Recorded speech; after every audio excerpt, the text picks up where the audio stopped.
Hey there guys, it's Chaos back again. So today I've got another video set up for you guys. I haven't done commentary in a while because I haven't had all my software reinstalled to allow me to edit and adjust the volumes. But today I'm going to elaborate on the last build that I've shown everybody, is the Double Hammer Barb. Since the introduction video, however, there have been changes. As always, I almost never play with the same build for more than a few days. But this time it's actually quite a drastic change. So let me just take you into the skill build menu and show you what's different. So in the last build I actually gone ahead and used different passives, and the goal of the last passive was really to maximize crit chance and DPS as well, so using both Weapon Master and Ruthless with Animosity to generate my Fury.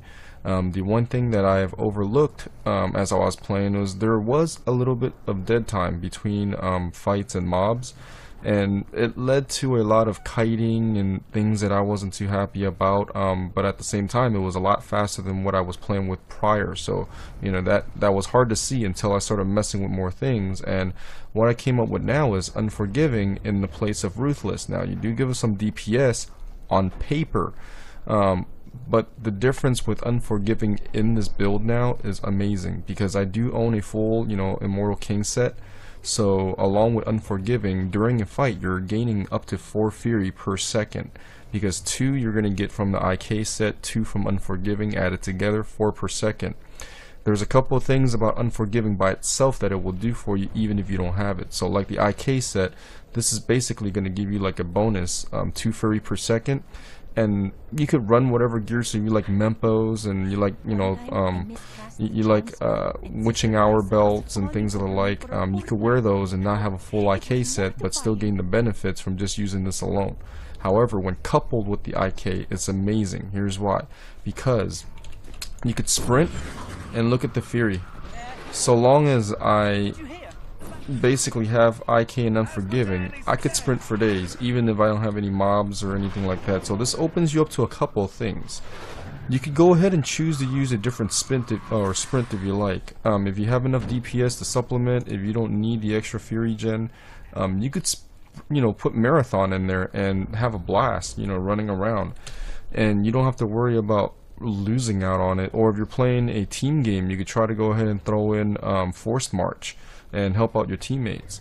There is still a big benefit to using Sprint, because I'm still using Into the Fray. Extra Fury in this build is crucial. You're going to be zipping around a lot still, so Run Like the Wind is still my choice for Sprint at the moment. The extra DPS never hurts. When I'm solo playing and there's nobody to worry about, I do run this. If requested, I could probably run Force March, but it would put a hamper in the efficiency of my build, because having Fury is like the #1 key at the moment.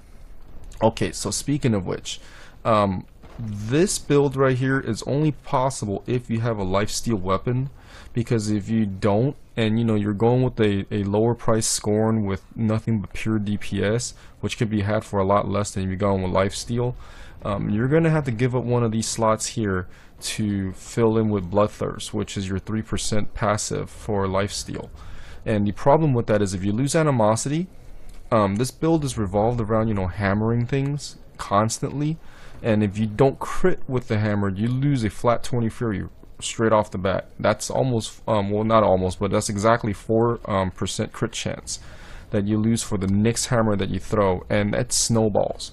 Because if you think about it, even if you crit with hammer on Smash, which I think it's a 1.0 coefficient, which means that it should proc 15 Fury every time. At least that's what I'm noticing. And if you hit 2 targets with this, you're gaining Fury at that point. So this is a generator at that point. Without Animosity, you're gaining a flat 15, and that means you're losing 5 Fury even when you successfully hit something. So how do you get the Fury back when you're relying on other people to hit you while you're hitting them with hammer? And because my life steal is so high, I out heal whatever is hitting me, so all they're doing is feeding me Fury on top of Into the Fray, on top of Animosity, which turns Into the Fray into an 18 proc to keep slamming. So I lose 2 Fury mostly from every crit that I hit, and if I'm hitting 2 things, I'm gaining Fury. Now with Animosity and Unforgiving, you're closing that gap of 2 basically even closer. Now my attack speed is a bit faster than 1.0. If it was 1.0, this hammer should flat out be equal to these 2 gains along with Into the Fray, but it isn't. So the way to combat that is basically have something hit you along the way, but that's why you also have generators. You know, with the Immortal King set, you know, it also helps as well, but it also helps with just overall gameplay and how you're gonna spam your skills. I could tell you with this setup right now, attack speed would be nice, but I'm afraid attack speed would skew Unforgiving's benefits, and to the point where you will start dipping into Fury a lot faster, and you might lose out on crit chance, once again snowballing the build into less and less crits, not allowing you to non-stop hammer. So what I lost in this passive right here, in Ruthless, I made up for in consistency of crits because my Fury pool doesn't drain as fast or as quickly. The consistency of keeping a high Fury pool allows Hammer of the Ancient to spam away. Currently with my gear, I am maxing out at full Fury at 84% crit chance on Hammer of the Ancients. Now this can be better still. Right now my gear, I'm finding a few spots where there could be major upgrades, and I'm not talking minimal upgrades, and we'll get to gearing in a bit, but you know, there's things that I can still do to improve on this build a lot. Now the other thing that I've changed around too is that I've changed Slam to Shattered Ground. Honestly guys, with Slam, I'm just going to show you the runes here. A lot of these here will actually fit the build. You can do it a couple of ways. Now my favorite still, if I could still use it, is Rumble, and I say if because my last video used Rumble. What I'm not happy about with Rumble right now is that it is kind of bugged. I don't know if it's just a graphical bug or is a mechanical bug, but when you're turning away after you slam, the AoE, at least the graphic of it, shows up at another spot. And you lose a lot of the procs that generate with the Rumble unless you stand still and let it proc in front of you where you aimed your slam. So that's number one. I hate that at the moment. Number two, Rumble has knockback, but only for white mobs. So any elite packs, champ packs, you know, bosses and things like that, they don't see any knockback. Some people don't like knockback, and that might be good for you, but I personally find that knockback helps to set things up. So you could go Strength from Earth as well if you like, but Strength from Earth will not gain itself back enough, I would say, crits to offset itself in cost. Even though it's a 15 Fury, you're looking to lose a lot of Fury using this skill if you spammed it. Rumble pays for itself and is a generator. Yeah, that's right, you heard me right. So if you got Into the Fray, Animosity, and you have Unforgiving going, and you have a large enough mob, I would say 3's most likely enough, because if I'm fighting elite packs, you can go ahead and just endlessly Rumble. I mean, not stopping for a second. You can just hold left click and just pound away with Slam. And that's why I love it, because this build is catered around spammability, and spamming 240% damage in a wide arc, you're not going to miss, you don't have to aim, you're just going to kick ass. The only thing right now though with Slam is that it doesn't knock back. 99% of the time is not an issue. The one time that it is an issue, and it is a big one, are Fast Face Beast. Those guys are going to be on your ass. You turn around, you slam, they'll rumble for a little bit, but it stops them from doing nothing. I mean, they are going to be teleporting, they're going to be zipping to you. If they are fast, they're going to unleash a bunch of hits, hit stunning you, and it's basically game over. As good as my last video was, as far as what I felt about it was great, but there were mobs even in like MP4 that could literally give me 5 deaths in a row, and we're talking Horde, Fast Face Beast would Reflect. I mean, that's really an unfair mob for a lot of people, but I mean, with this build it was straight murder. I had to maybe sacrifice 2-3 times and Zerg past them, even at MP5, which basically I one-hit most things. The reason to go Shattered Ground is you're looking first and foremost is a DPS increase. You're looking at 288% per slam. Now it loses the effect of Rumble, so keeping Fury for this is going to be a little bit harder. But since you only really use slam in a large kind of AoE area effect kind of skill, you don't have to worry about, like, say, single targets with this and things like that. You're usually going to have enough targets to offset at least itself in cost. and or you know, lose not enough to the point where you can't slam a couple times in a row to get yourself free to, you know, set you up for maybe a leap or a charge. Now the other part of Shattered Ground is the 100% knockback distance. Not only does it add 100% knockback distance to your regular attacks, but it also now affects blue and minions. So not the yellow bosses, but the blues and the minions will now be affected by knockback. And some of you might hate knockback, but like I said, with the phase beast, when you're playing solo and you don't have the luxury of having somebody else distract them, you kind of have to take it on your own to counter whatever the heck it is that they're doing and that's surrounding you, and doing a very good job of it. Because all of your skills are basically, you know, one directional, meaning that you have to aim it at one direction on both hammer and slam as your main attacks. You can't hit what's behind you and what's in front of you at the same time. So the third face piece is going to wail on you for free. You know, if they're a blue pack, or if they're a horde yellow, you're getting screwed all over, and you could only really, you know, slam or hit in a very small cone radius. So Shattered Ground, when you kite with this, it does a few things. And I play with another Barb, and basically he does a very good job of understanding the game. And neither of us are, you know, whirlwind Barbs, and we love slam, and we experiment a lot. So he uses Shattered Ground almost endlessly. His build is not reliant on Into the Fray. He uses regular traditional generators, and he uses this for control. And from what I've seen from his gameplay is that, you know, with Phase Beast, you could bounce them around to the point where, one, it interrupts their running to you, two, it interrupts their attack if you're hitting them while they're attacking, three, if you're using Shattered Ground, you're basically going to juggle them with a couple of these in a row, buying you time for your escapes to regen. So that is the big key. Now, Stagger kind of has the same effect, and Stagger is pretty nice in the fact that it actually stuns them. Stuns, I love the hell out of stuns. But the only thing is a 70% chance, where this is a 100% chance. Now, with Shattered Ground, there comes some downsides too. There's some mobs you don't want to knock back. Things like scorpions, where they're nicely clustered and you could hit them with a hammer on all four at one time, or three, however many they spawn. Shattered Ground kind of breaks up that combo a little bit. But honestly speaking, it's going to pay for itself in gold when you are fighting a mob that is a sure death before. Now you can survive everything.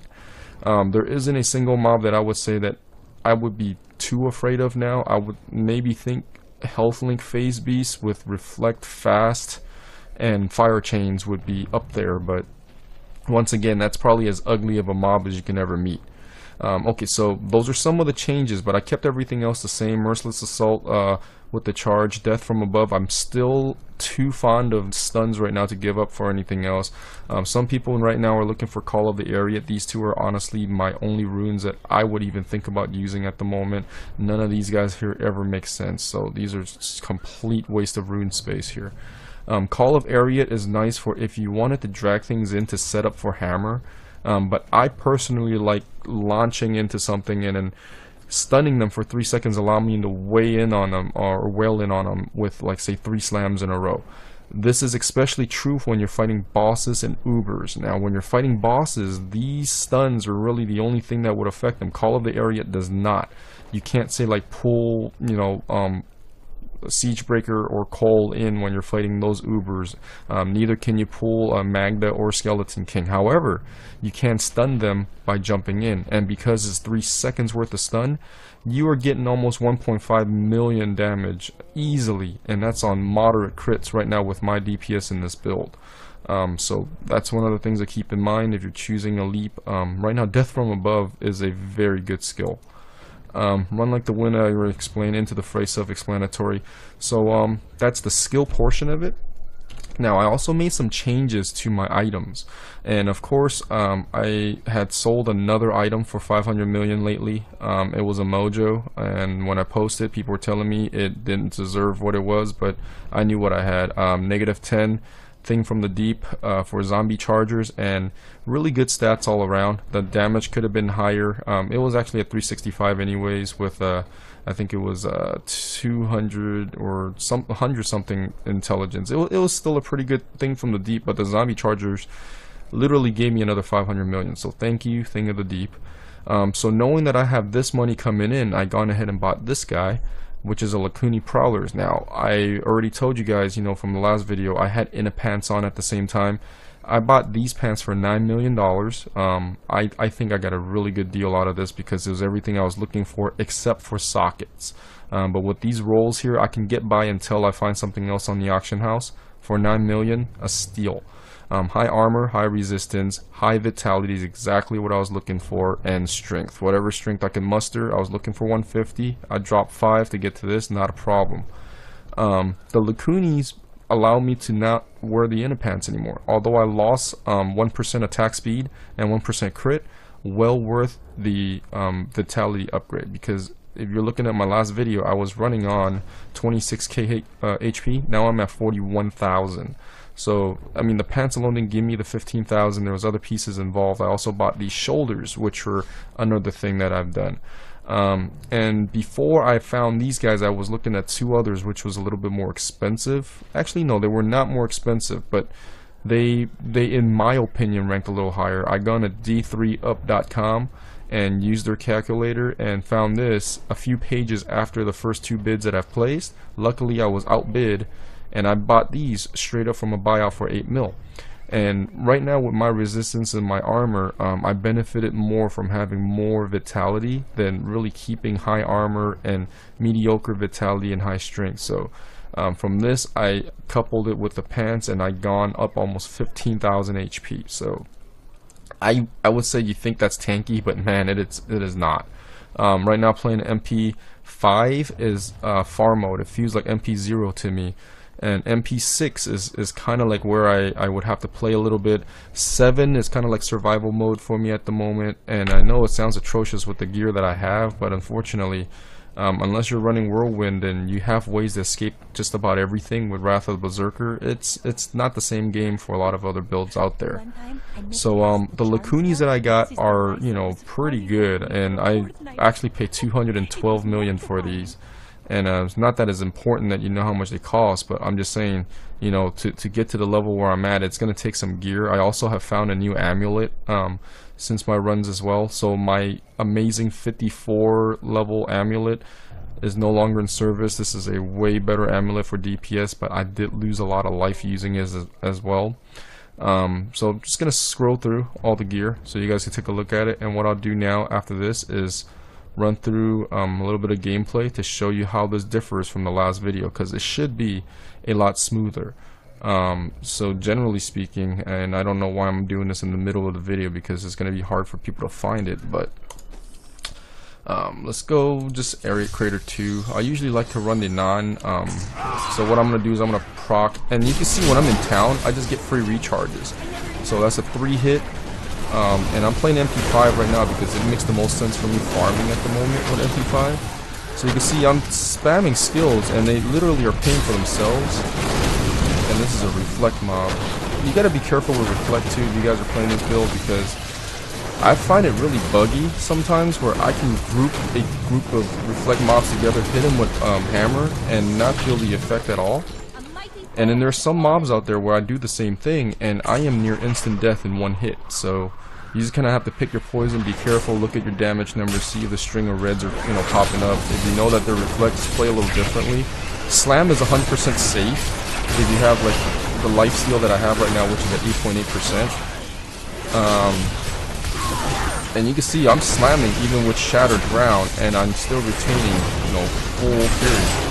And I've changed my playstyle a bit since the first video, and these guys reflect too. This is going to do my day.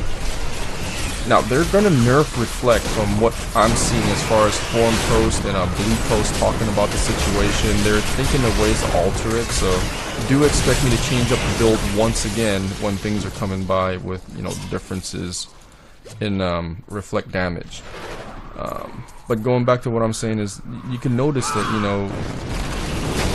this build now rarely runs out of fuel. I mean, I got Fury for days, and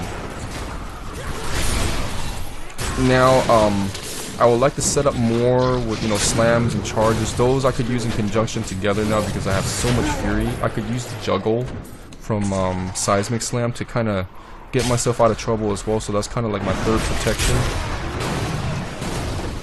And you can see, I mean, everything just literally, when I'm critting, they are dying to almost like a single hit.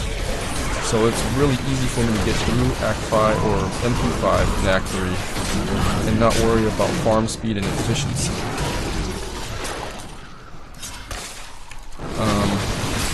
Yeah, I mean, this is probably the best build that I've played with so far. The buddy that I play with that also does slams as well, he is doing kind of a bashy, and I'll probably display his build too because I could run it with my gear. He's using punish from bash to feed, and this is not. So he's using punish from bash to up his DPS, and he's supplementing that with Marauder instead of Into the Fray, so he's going for pure damage, but without the necessity to rely on crits to gain fury because he's using bash to begin with. And his crits basically have gone up to as high as 800k, and we were pretty close. We're about 10k apart in DPS. He has gone up to 178k fully buffed, and he's getting about 800k DPS from his slams, which is pretty good. But the only thing with that slamming build is that the crit chance is inconsistent, and when I have full fury on my hammers, I could mow down things quite a bit quicker in my opinion. But he has a build that's fully capable, if not, I mean, just as well, because he can hang with me in every aspect when we play together. And I do have video of us actually running a Act 5 2-player, and it is just a blast. I think we did Area 1 all the way to where Azmodan would be, with no boss fights. And we did it in, I think, 24 or 5 minutes for the full Area 1 to Azmodan. Now, before, when I had a Sprint T two-handed build in 1.0.4, so before the 1.0.5 change, I did a run in about 20 minutes in much the same manner. So in 2-player I'm still a bit behind, but considering 2-player there's a bit more health, I think we did fairly well for the time that we did without being whirlwind barbs, and we killed everything along the way. Like, we made sure things died. There wasn't a skipping of, you know, trash mobs or anything like that. We have OCD about killing stuff and everything dies. So I might upload that video just for kicks, just to see how 2 barbs that are not playing Whirlwind plays, because it is, in my opinion, a little bit entertaining. I am really just done with watching people spin. There's just really no entertainment value there anymore. Although there are some amazing videos I saw on Reddit the other day that somebody's incorporated Mighty Throw into their build, which is pretty neat because they kept Wrath of the Berserker up, from what I was seeing, pretty easily. However, his gear was ridiculous. Even to my standard, you know, I get told that my gear allows me to do everything, and until you get there, it's really not as true as you think. And his gear was bringing him up to almost 200 and I think 10 or 220 DPS. I don't even fathom how I can get there right now. But attack speed does play a huge role in getting high DPS numbers. The only thing is I don't value DPS numbers on paper, because when I'm hitting things and I'm doing, you know, 500 to 800k a crit consistently every single time, my DPS is a lot higher than what it leads to on paper. So I don't let that be a you know, to discourage me from trying different passives like the 2 Fury gens to give me maximum heal in fights. Like you see this guy here, just constant crits after crits. And my crits right now are upwards to 800k, are not unfamiliar with this build, and I've seen as high as 900s. When I play Avenger mobs or something like that, I get as high as I think 1 million. Because Avenger mobs, and I learned this actually not too long ago, when they grow bigger, they get faster, stronger, but they lose defense. So Blizzard kind of offset that by, you know, making them a bit weaker. And I get crits of up to like 1 million, 1.1. I've seen as high as 1.45 when playing 2 players with other buffs involved. So, you know, my DPS is not where I like it right now. I'm, with my money that I have, deciding on either getting more hit points to just, you know, be 100% safer and less stress for my run, because I don't mind farming MP5 right now. It's pretty good level for me. It's low stress, high reward, because I don't really have to worry about deaths and the drop rates are pretty decent on MKII. But I'm also looking for, if not like say a best in slot IK chest at the moment with like say 240, 50 dex, or not dex, bit. Looking for Scorn, of course, with lifesteal. That's the ultimate goal right now. I would rather have a non-Scorn, not a fan of Scorns, because they're just so cookie cutter. Just, I guess I'm a hipster, not into cookie cutter, but yeah, Scorn's high on my list right now, but the prices, I'm just still waiting for them to come down to earth a little bit. 1400 DPS ones are just in the 800 million to maybe like a billion, depending on the roles that are accompanying it. My searching right now is I'm looking for 180% crit with a socket, of course, which a Scorn would come with, basically, and about 300 strength. And something like that might get me like maybe about 40k DPS. And if I do get that, then I should be able to move up maybe 1 or 2 MP levels and still farm at this rate. I've tried with the Scorn that I have. I actually have a Scorn that I bought recently, and also a Mighty weapon, a Immortal King's weapon, just to play around with the -5 Fury to HOTA, which is Hammer of the Ancients. The results are pretty cool. Mighty weapons, be on the lookout, because after playing with my friend who mains a Mighty weapon, there is ways to generate Fury like crazy. The only thing is, when I'm throwing passives around with a Mighty weapon like an IK BB, which is the Boulder Breaker, I lose the option of lifesteal and or the hammer reduction. Actually, the hammer reductions there, I either lose crit or I lose the lifesteal. So I pick one or the other, not both. And making that decision is kind of hard because you kind of need both in hand, because if I like say supplement my passive to be the lifesteal, one, I'm losing a possible 6% that could have rolled instead of a 3. Or if I'm using my skills to supplement for crit damage, I'm losing almost 150 because Ruthless only gives me 50, while a natural roll will roll 200. So you pick your poison, and the problem is that once you pick your poison, you either have too low a crit damage to feel into the fray, or to have the consistency, you know, of what you have with a axe that could benefit from Weapon Master as far as crit damage goes, or crit chance, versus if you had like, you know, more life steal and lose a lot of damage, which an axe can supplement you with way more damage because you have both on the roll. But you can crank up so much Fury so quickly with a Mighty weapon on a two-hander. I mean, if you're on a low-end budget kind of build, I'm telling you right now, Immortal King's Boulder Breakers, you could run this build and buy that weapon for like, I think I bought one for 5 million. And it's not too much off DPS wise compared to what I have now. The only thing is I lose about 3% lifesteal, so reflect damage mobs become a pain. With 6% on my current weapon, it is a non-factor. The only time I notice it is, like I said, they're buggy, and if you're hitting multiple dudes with HOTA, and they basically go ahead and reflect more damage than you can feel. But that's a rarity. Like, I think 1 out of maybe 10 mobs with reflect shows that at the moment.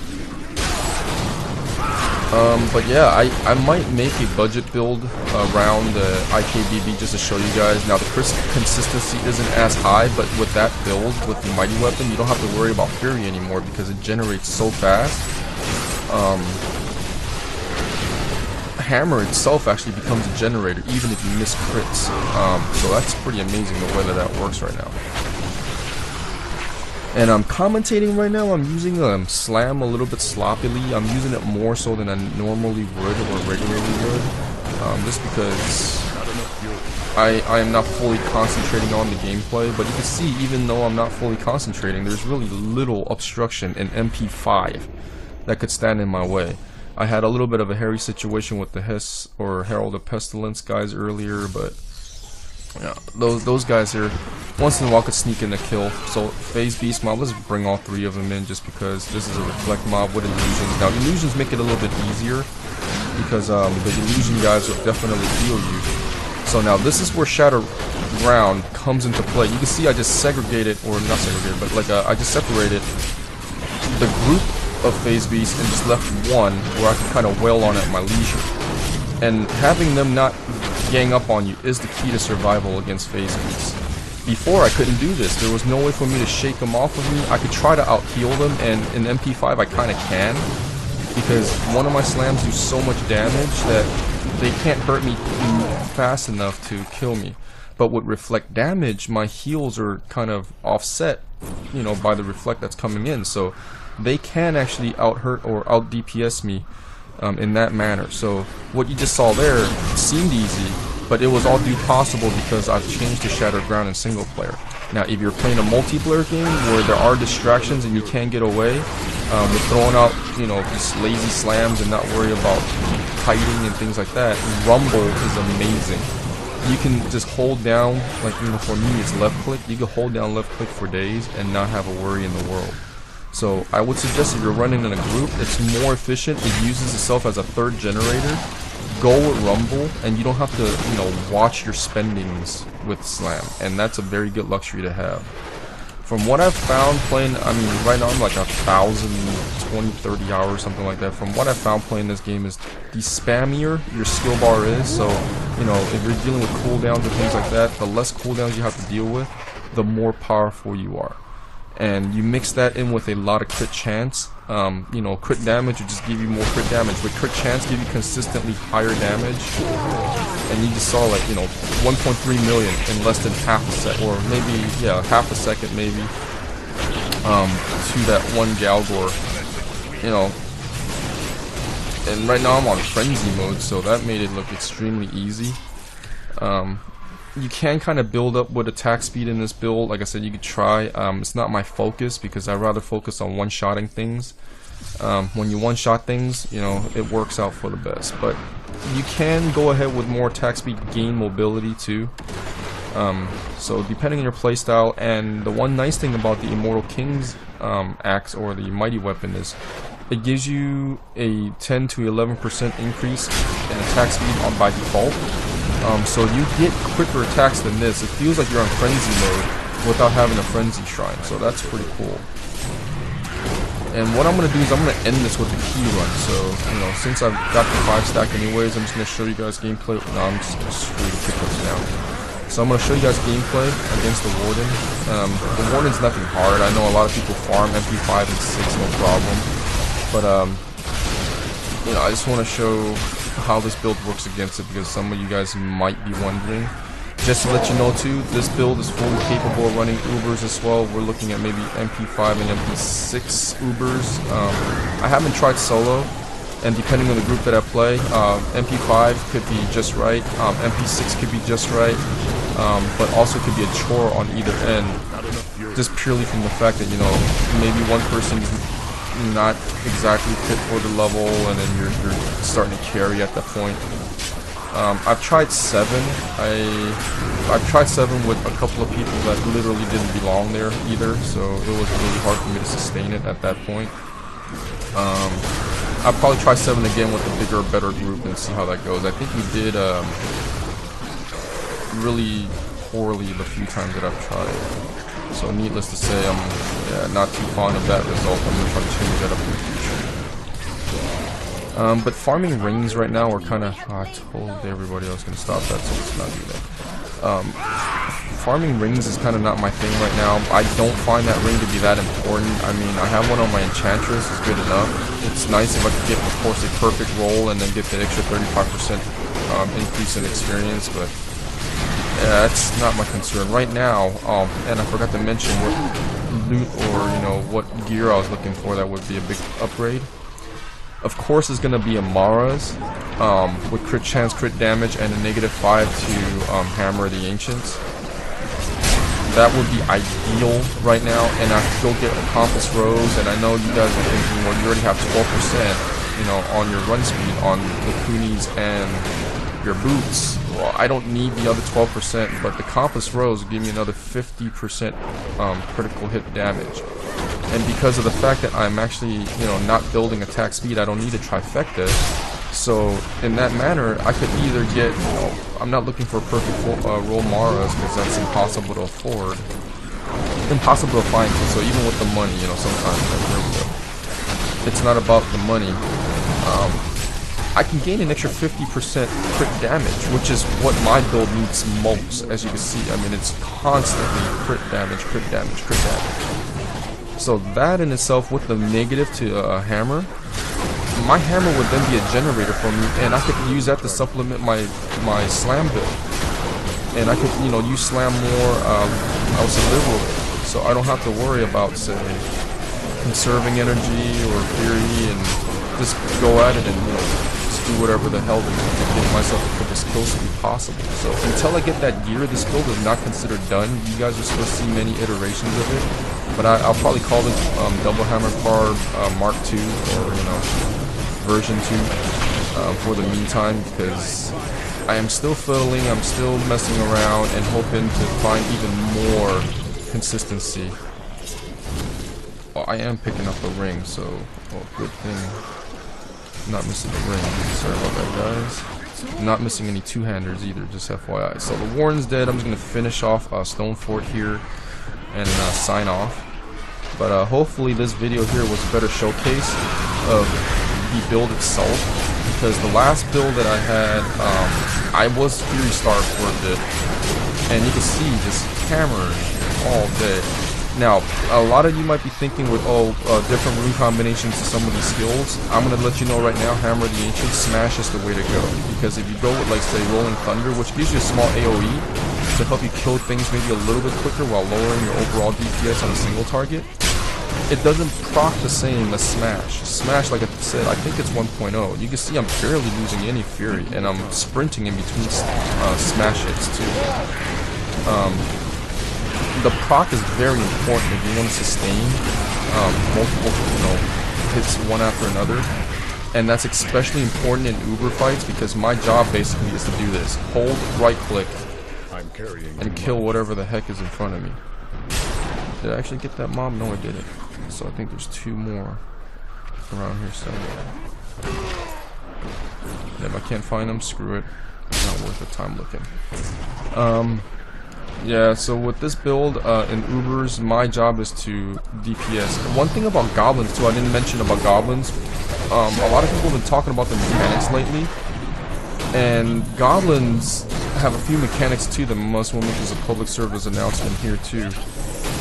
You cannot first and foremost one-shot a goblin. That's just not going to happen. They have a built-in mechanism to protect them from that. It's kind of like force armor for wizards, where you take a X amount of damage according to your maximum HP. So it's a consistent drop in damage no matter what skill you throw at them to begin with. If you're using this build, try to hit them with leap, because leap is the least probable action that you can hit them with once they're moving, because it's so hard to aim leap while they're moving. Not only that, but if it crits, it generates a heck of a lot of fury. So if you're low on fury to start the fight, hit them with leap. You're gonna hit them for the same damage anyways, and then stop hitting them. And here's the reason why: because when they are in that kind of pick up their bag, getting ready to move kind of animation, they're invincible. No further damage is dealt to them, or even if it is dealt to them, is at a very small amount, way less than what your numbers will show. Now, if you're using skills that are, you know, like Bash, Punish, you can still build stacks with Frenzy, things like that. All those procs will still work on them. The only thing is that you can't hurt them. So what I usually do is I go in there with a leap, or I hammer. I mean, if I have full fury, I hammer is the same thing. I don't need the extra fury. Might as well save leap for in case I do need to get near him. Then I wait. You wait about a second, he'll start moving, and then bam, just keep slamming them. And I killed goblins in MP5 in like 3 hits, a lot of times. And I've gone as high as 3 players in MP6 and still killed a goblin by myself. That's how much DPS you're dealing solo with this build. I mean, if you're on a single target, you're on a mission to kill a single target, I find it very hard, despite the fact that, you know, there's ways that I could play around with my skills to add in, let's just show you here, Ruthless. I don't need another one, but change this to, like, say, Marauder's Rage. I could get up to 172k DPS, and, you know, basically that number drops drastically when I go back to my actual build that I'm showing you guys right now. So Animosity, and then going back to Into the Fray. So I lose almost like 40k from making these switches, but it is absolutely worth every DPS drop in this build to go lower DPS, higher consistency, full Fury pool, so I could run around for days. If you're farming Act 2 for keys, you guys know how hard it is to find that stupid Warden, and Oasis is quite big, and there'll be times where there's pockets of no enemy, and if you start a fight with this build with no Fury, first and foremost you're burning your 2 escapes, and that is not good. If you start your fight with the full Fury, you can start slamming right away, and you save your 2 escapes in case things get hairy.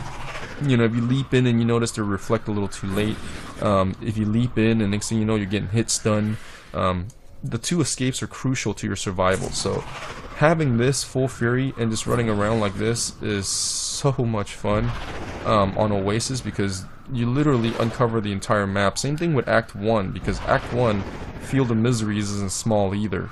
But with at least that, you could charge into things once in a while to kind of regain Fury. If you get lost in, say, like the depths, if you want to explore everything, you know, if you're a nook and crannies guy, this build will allow you to backtrack. Ariat Crater, you get lost and you get stuck in a dead end, you can backtrack, and you can usually combine it with Leap, you know, if you know you're completely safe on reveal map, to cover more ground than even a Whirlwind Barb, because once they get stuck, they're porting and then they're going to a different spot.